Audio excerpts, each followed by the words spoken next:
ఈరోజు వెంకటేశ్వర స్వామి దర్శనం ఆశీస్సుల కోసం రావడం జరిగింది. చాలా బ్రహ్మాండంగా స్వామివారి ఆశీస్సులు దర్శనం భాగ్యం కలగడం చాలా అదృష్టం. అదేవిధంగా ఈరోజు జూన్ 1 నా పుట్టినరోజు సందర్భంగా స్వామివారి ఆశీస్సుల కోసం రావడం జరిగింది. అదేవిధంగా రెండు రాష్ట్రాల తెలుగు రాష్ట్రాల ప్రజలందరూ కూడా సుఖ సంతోషాలతో ఉండాలని చెప్పి రాబోయే రోజుల్లో ఇంకో 4 రోజుల్లో ఈరోజు ఆఖరి దినం పార్లమెంట్ ఎన్నికల లాస్ట్ ఫైనల్ ఫేజ్ ఎలక్షన్స్ జరగబోతున్నాయి. నా పుట్టినరోజు సందర్భంగా ఇదే రిజల్ట్ 4వ తారీఖు నాడు వస్తుంది. దేశ ప్రజల యొక్క భవిష్యత్తుని నిర్ణయించే ఎన్నిక దేశ ప్రజలందరూ, ముఖ్యంగా ఆంధ్రప్రదేశ్ రాష్ట్ర ప్రజలు రెండవసారి ఇక్కడ వైఎస్ఆర్ ప్రభుత్వానికి ఓటేస్తారా, మార్పు కోరుకుంటారా అనేది ఎంతో ఉత్కంఠతోటి ఇక్కడ ఈ ఆంధ్రప్రదేశ్ రాష్ట్ర ప్రజలు కూడా ఇప్పటివరకు ఏ సర్వేలో కూడా ఎక్కడ కూడా బయట పడటం లేదు. మొట్టమొదటిసారి అనుకుంటా ప్రజల నాడి తెలవలేదు ఆంధ్రప్రదేశ్లో. తెలంగాణలో బహుశా బీజేపీ కాంగ్రెస్ మధ్యన హోరాహోరీ జరిగింది. అక్కడ బీఆర్ఎస్ పార్టీ పూర్తిగా విఫలమవడం వల్ల బీజేపీ కాంగ్రెస్ మధ్యన హోరాహోరీ జరిగి సగం సీట్లు 2 సీట్లు కాంగ్రెస్ పార్టీ ఎక్కువ గెలుచుకునే అవకాశం ఉంది.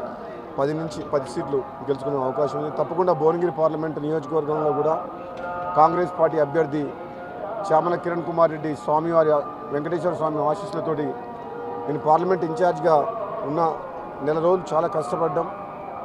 కాంగ్రెస్ పార్టీ ప్రభుత్వం ఇచ్చిన హామీల మేరకు తప్పకుండా ప్రజల్లో న్యాయం జరుగుతుందని చెప్పి ఈ మధ్యనే తెలంగాణ రాష్ట్రంలో కాంగ్రెస్ పార్టీ ప్రభుత్వం ఏర్పడ్డది. కాబట్టి తప్పకుండా మా మీద నమ్మకంతో మరోసారి ప్రజలు ఆశీర్వదించి మళ్ళీ కాంగ్రెస్ పార్టీ అభ్యర్థి కిరణ్ కుమార్ రెడ్డిని కూడా గెలిపించి అదేవిధంగా మెజారిటీ పార్లమెంట్ స్థానాలు కాంగ్రెస్ పార్టీకి తెలంగాణలో వస్తాయని చెప్పి ఆశిస్తూ భగవంతుని ఆశీస్సుల కోసం ఇక్కడికి రావడం జరిగింది. Thank you. సెంట్రల్లో ఎలా ఉండబోతుంది?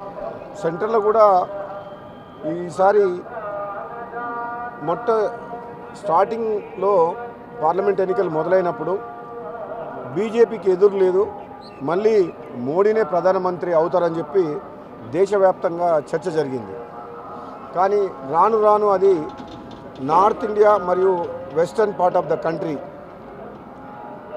మహారాష్ట్ర కావచ్చు, ఇతర రాష్ట్రాల్లో యూపీతో సహా కాంగ్రెస్ పార్టీ మరియు ఇండియా కూటమి బలంగా పుంజుకుంది. కాబట్టి ఈసారి అంత ఈజీగా బీజేపీ పార్టీకి ఉండదు. రాబోయే రోజుల్లో 4వ తారీఖు నాడు ప్రజలు ఇచ్చిన తీర్పు తప్పకుండా భవిష్యత్తు నిర్ణయించే ఎన్నిక కాబట్టి తప్పకుండా మంచి నిర్ణయమే ప్రజలు మంచి తీర్పు ఇస్తారని చెప్పి నేను అనుకుంటాను. Thank you. For more videos like this, subscribe Big TV channel.